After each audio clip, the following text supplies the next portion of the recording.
இன்றைக்கி தோசை வடைக்கறி எப்படி பண்ணுறதுன்னு பார்க்கலாம். அதுக்கு கடலை பருப்பை ஒரு அரை மணி நேரத்துக்கு தண்ணியில் நல்லா ஊற வச்சுக்கோங்க.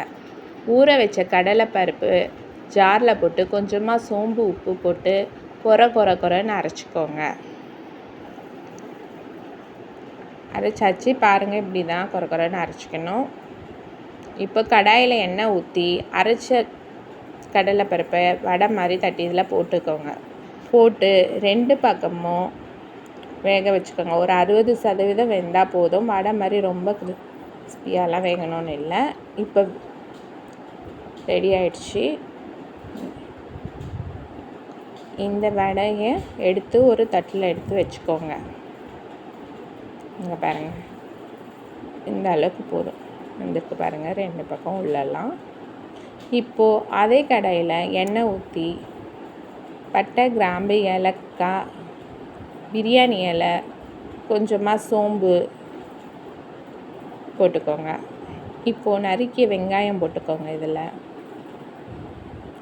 வெங்காயத்தை நல்லா வதக்குங்க. வெங்காயம் நல்லா வதங்கணும். இஞ்சி பூண்டு விழுது சேர்த்துக்கோங்க.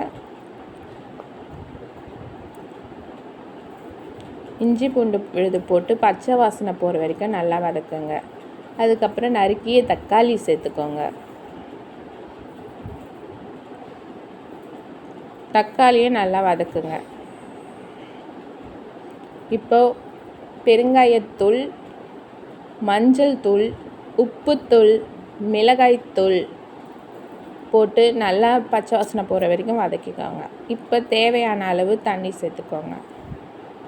தண்ணி கொஞ்சம் கொதிக்கிறதுக்குள்ளே நம்ம செஞ்சு வச்சுருக்க வடையை நல்லா உதிரியாக இதை மாதிரி உதிர்த்து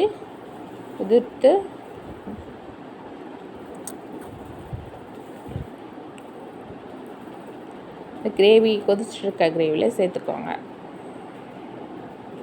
சேர்த்து கொஞ்சம் நல்லா கிண்டுங்க. அது நல்லா மசாலா கடலை வடை மிக்ஸ் ஆச்சுன்னா அவ்வளோதான், வடைக்கறி ரெடி ஆகிடும். அவ்வளோதான், ரெடி ஆகிடுச்சு பாருங்கள். இப்போ ஒரு இரும்பு தோசைக்கல் எடுத்துக்கோங்க. அதை நல்லா சூடு பண்ணி அதில் தோசை மாவு விடுங்க. ரொம்பலாம் ஃபுல்லாக தேய்க்காதீங்க. ஒரு இடத்துல இப்படி போட்டு இது மாதிரி எண்ணெயை போட்டு எடுத்துக்கோங்க. அதுதான் கல் தோசை ரெடி ஆகிடுச்சு. இது மாதிரி எல்லா மாவுலையும் உங்களுக்கு தேவையான அளவு பண்ணிக்கோங்க. அவ்வளோதான், தோசையும் வடைக்கறியும் போட்டு சாப்பிட்டு பாருங்கள், நல்லாயிருக்கும். நீங்கள் செஞ்சு பார்த்துட்டு உங்களுக்கு பிடிச்சிருந்தது